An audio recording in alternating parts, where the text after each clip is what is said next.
Hello dear student, मैं सुमन Shekhar class 10th की इस मैथमेटिक्स में आपका स्वागत करता हूं। और सभी को पता है कि लॉकडाउन के चलते हुए आप सभी बच्चे विद्यालय परिसर भवन में अध्ययनरत नहीं हो पा रहे हैं। तो हमारा प्रयास रहेगा कि ऑनलाइन क्लासों के माध्यम से आप घर बैठे हुए हमारी इन ऑनलाइन क्लासों का भरपूर आनंद ले सकते हैं।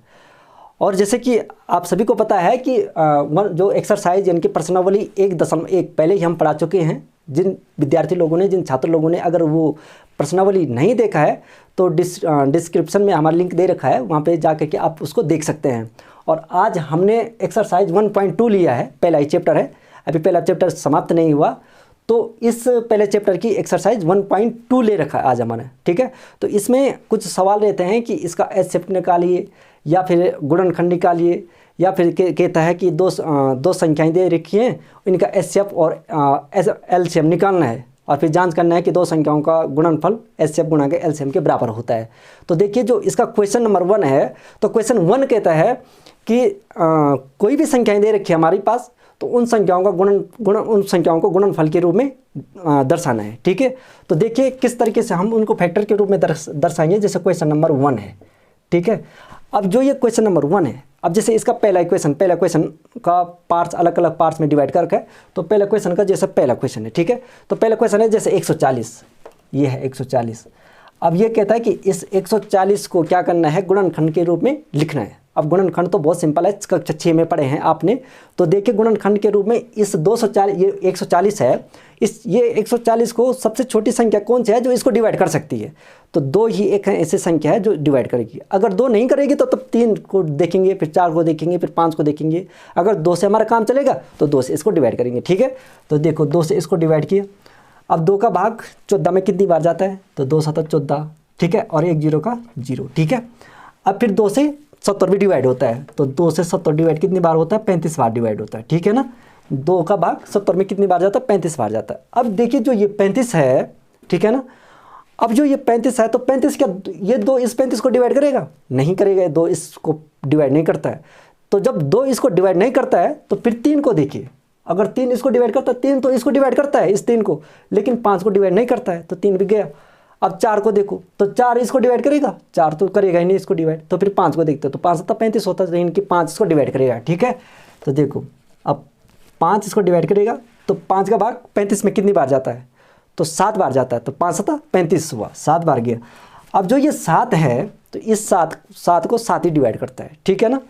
तो 7 को 7 ही नहीं डिवाइड किया, कितनी बार गया, 1 बार, 7 एकम 7। अब देखिए इसको दर्शाना हमने किसको, किस फॉर्म में, फैक्टर रूप में, यानी कि गुणनफल के रूप में दर्शाना है, ठीक है। तो इसका जो ये 140 है, तो 140 के गुणनफल हमारे पास क्या क्या आए, ये आई 2 हो गया, 2 हो गया, 5 7, ठीक है। तो ये हुआ 2 गुणा के 2 गुणा के 5 गुणा के 7, ठीक है। और जो ये 2 गुणा के 2 है, तो इसको लिख सकता हूँ मैं 2 का घात 2, यानी कि 2 का स्क्वायर लिख सकता हूँ, 2 की घात 2 लिख सकता हूँ, ठीक है। तो 2 का स्क्वायर गुणा के 5 गुणा के 7, ठीक है।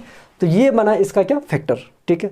तो आपकी किताबों में ऐसे क्वेश्चन और भी हैं, जैसे हमारे पास यहाँ पे जैसे एक क्वेश्चन है कि 156 हो गया, ठीक है। दूसरा क्वेश्चन है 156। तीसरा क्वेश्चन है हमारे पास 5005, ठीक है।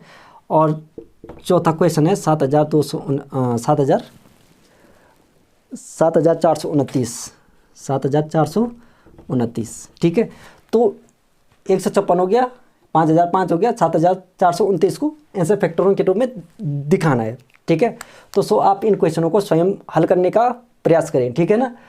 सिंपल है, कक्षा 6 में आपने सीखे होंगे। अब मैं दूसरे क्वेश्चन की तरफ आपको लेके चलता हूँ।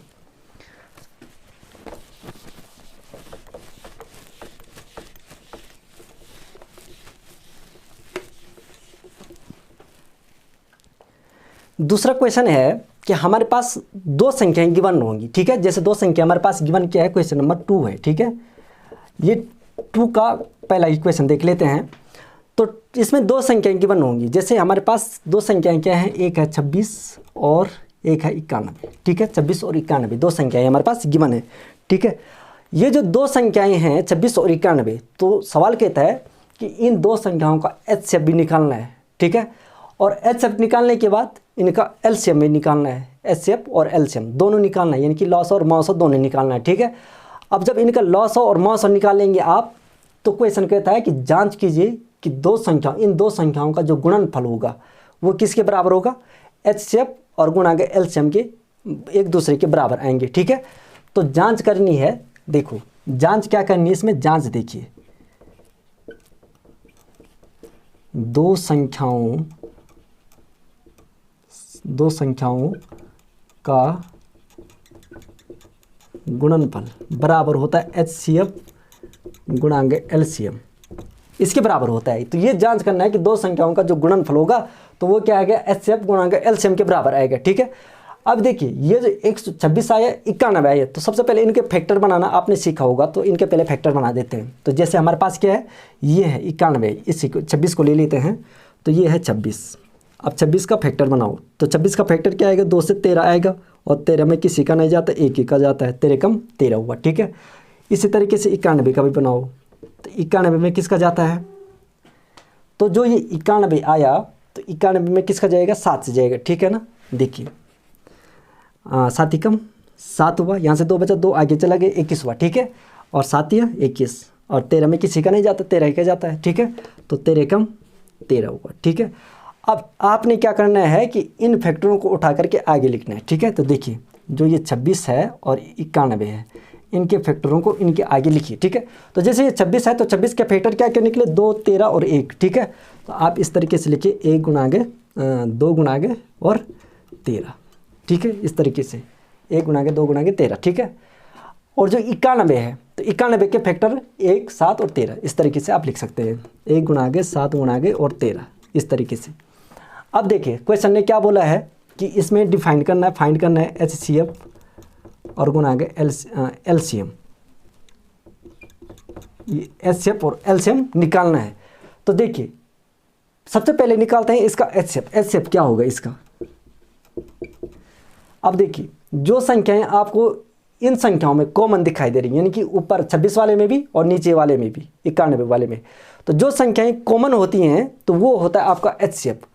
ठीक है, अब कॉमन क्या क्या दिखाई दे रहा है आपको, जैसे 1 है तो 1 आ जाएगा गुणा के, दूसरा क्या दिखाई दे रहा है आपको, 13 दिखाई दे रहा है, तो ये 13 भी उतर करके यहाँ आ जाएगा। ठीक है, तो 1 गुणा के 13 यानी कि 13 कम 13 हो गया, तो 13 हुआ हमारा एचसीएफ। ठीक है, और एलसीएम निकालने के लिए क्या करते हैं, देखो एलसीएम आता है जो, ठीक है, तो एलसीएम निकालने के लिए जो संख्याएं इन संख्याओं के अलावा जो संख्याएं छोटी हैं तो उन संख्याओं का भी गुणा करना है। ठीक है, तो देखो 1 और 13 तो कॉमन आ गया, तो इस 13 को तो लिख ही दिया है। ठीक है, अब इन संख्याओं के अलावा कौन सी संख्या छोटी हैं, 2 और 7 छोटा है ना, तो इसका भी गुणा करना है, तो 2 गुणा के 7 यहाँ लिख लेते हैं, तो 13 दूना 26, 26 7 होता है 182। ठीक है, तो 182 आया क्या इसका एलसीएम। ठीक है, अब ये एलसीएम आया इनका, एचसीएफ आया हमारा 13 और एलसीएम आया 182। ठीक है, अब जांच क्या करनी है कि दो संख्याओं का गुणनफल, अब देखो दो संख्याओं का गुणनफल, अब जांच देखो, जांच में क्या कह रहा है कि दो संख्याओं का गुणनफल। अब दो संख्याएं क्या है, 91, ये 26 और 91 है। ठीक है, तो इन दोनों का गुणा करो, तो 26 गुणा गए 91। ठीक है ना, ये तो बोला इसने कि दो संख्याओं का गुणनफल। ठीक है, तो 26 और 91 का गुणा करना है, तो हमारे पास आता है कितना, 2366। ठीक है, अब इसी आधार पे फिर बोला है इसने कि एचसीएफ और एलसीएम का भी गुणा करना है। ठीक है, तो ये जांच हुई हमारे पास कौन सी, लेफ्ट हैंड साइड वाली। अब राइट हैंड साइड वाली जांच देखिए, तो राइट हैंड साइड वाली क्या है, एचसीएफ गुणा के एलसीएम है। ठीक है, तो एचसीएफ की जगह पे आया हमारे पास कितना, 13 आया, तो 13 आ गया, और एलसीएम की जगह पे लिखेंगे क्या, ये 182, तो 182 को यहाँ लिखिए। अब देखिए 13 और 182 का गुणा करेंगे तो ये भी आता हमारे पास कितना, 2366, यानी कि दो संख्याओं का जब गुणा किया तो वो भी 2366 निकला। ठीक है, और जब एचसीएफ और एलसीएम का गुणा किया तो वो भी 2366 निकला, यानी कि दोनों के दोनों side left hand side right hand side के इक्वल है। ठीक है ना, तो हम लिख सकते हैं कि LHS is equal to R right hand side, एक दूसरे के बराबर आ गई। ठीक है, तो ये है हमारे पास दूसरा क्वेश्चन। ठीक है, तो 26 और 91 हमारे पास एक क्वेश्चन था। ठीक है, और दो संख्याओं का गुणनफल सिद्ध करना था कि एचसीएफ और एलसीएम के बराबर होगा। ठीक है, तो वो भी प्रूफ हुआ। आपने देखा यहाँ पे कि जो लेफ्ट हैंड साइड था वो राइट हैंड साइड के इक्वल आया। ठीक है, तो ये दूसरा क्वेश्चन है। और दूसरा क्वेश्चन में भी दो क्वेश्चन ऐसे ही हो टाइप के हैं, तो सो आप इन क्वेश्चनों को देखिए। और तीसरा क्वेश्चन भी एचसीएफ और एलसीएम निकालना है। इसमें भी तीसरे क्वेश्चन में भी एचसीएफ और एलसीएम निकालना है। और इस प्रश्नावली का जो 1.2 है और पेपरों के हिसाब से भी मोस्ट इंपॉर्टेंट क्वेश्चन है। ठीक है, और वो क्वेश्चन है क्वेश्चन नंबर 4। ठीक है, तो मैं क्वेश्चन नंबर 4 की तरफ आपको लेके चलता हूँ।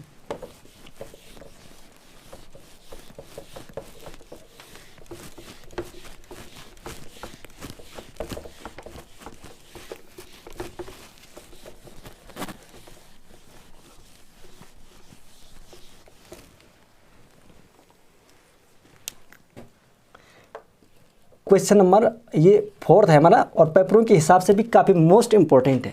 ठीक है, क्वेश्चन क्या है, पहले क्वेश्चन को देखिए। यदि HCF 306 और 657 बराबर 9 दिया है, तो LCM 306 और 657 ज्ञात कीजिए। तो ये है आपके पास सबसे मोस्ट इंपॉर्टेंट क्वेश्चन इस प्रश्नावली का, जो कि बार बार जो है कि बोर्ड की एग्जाम में पूछा जाता है। तो देखिए, ये हमारे पास कोई दो संख्याएं हैं। अब दो संख्याएं कौन कौन सी? एक तो है पहली संख्या 306 और 657 है। अब इन दो संख्याओं का जो HCF आया वो कितना आया? 9 आया। इन दो संख्याओं का जो HCF आया वो कितना आया? 9 हमें गिवन है, दे रखा है। अब ये कह रहा है कि इन दो संख्याओं का, इनकी 306 और 657 का जो LCM होगा, तो LCM निकालना है। ठीक है, और अभी आपने यहाँ पे एक फॉर्मूला पढ़ा है क्या? जब इसको हम सॉल्व करेंगे इस क्वेश्चन को, तो अभी आपने एक फॉर्मूला पढ़ा है। वो फॉर्मूला क्या है कि दो संख्याओं का गुणनफल बराबर होता है HCF गुणा LCM के बराबर होता है। अभी आपने ये क्वेश्चन पढ़ा कि जो दो संख्याओं का गुणनफल होगा वो किसके बराबर होगा? HCF और LCM के गुणनफल के बराबर होगा। अब देखो, दो संख्याएं कौन कौन हमारे पास? एक संख्या 306 है और 657, यहाँ भी तो वही दो संख्याएं हैं। तो इन दो संख्याओं का गुणा यहाँ करना है। ठीक है, तो इन दो संख्याओं का गुणा यहाँ कीजिए आप। तो 306 और गुणा के 657 का गुणा तो हमने यहाँ किया। अब इसके बाद आगे देखिए, आगे क्या कह रखा है कि देखो, ये जो दो संख्याएं थी हमारे पास HCF यानी कि 306 और 657, ये दो संख्याएं थी। अब इन दो संख्याओं का जो HCF आया वो कितना आया? 9 आया। तो HCF की जगह पे कितना रखेंगे? 9 रखेंगे। ठीक है, तो 9 हो गया। अब गुणा के LCM के लिए क्या बोला है कि दो संख्याएं हैं 306 और 657। ठीक है, तो इसका LCM निकालना है। HCF हमें गिवन नहीं है, निकालना है। तो LCM की जगह पे LCM ही रहने दो। ठीक है, LCM की जगह पे LCM ही रहने दो। ठीक है, अब देखो, ये 9 डिवाइड करेगा किसको? इसको। ठीक है, तो और सही तरीके से लिखते हैं। ये जो LCM यहाँ आएगा, ठीक है, LCM को मैंने इस साइड लिख दिया। ठीक है, और ये 9 इसके डिवाइड में चला जाता है। जब कोई भी संख्या यहाँ किसी भी चर वाली संख्या के साथ में गुणा में हो, तो वो आगे वाली संख्या के हर में चला जाता है। ये कक्षा 6 में आपने पढ़ा होगा। तो देखिए, 306 और 657 और डिवाइड होगा किससे?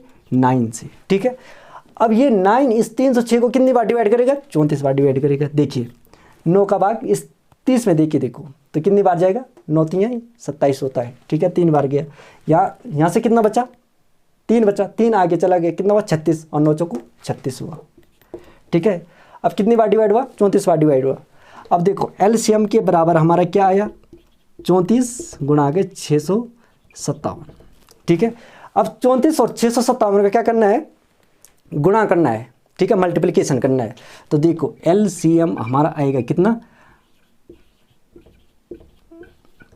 22,338। तो ये है स्टूडेंट हमारे इस क्वेश्चन का आंसर। ठीक है, 22,338 हमारे क्या आया? LCM आया। तो ये कह रहा था क्वेश्चन कि HCF इतना दे रखा है, दो संख्याएं ये है और इसका LCM निकालना है। तो LCM आ गया हमारे पास 22,338। तो आपने इस क्वेश्चन को देखा। तो थैंक्स फॉर वॉचिंग।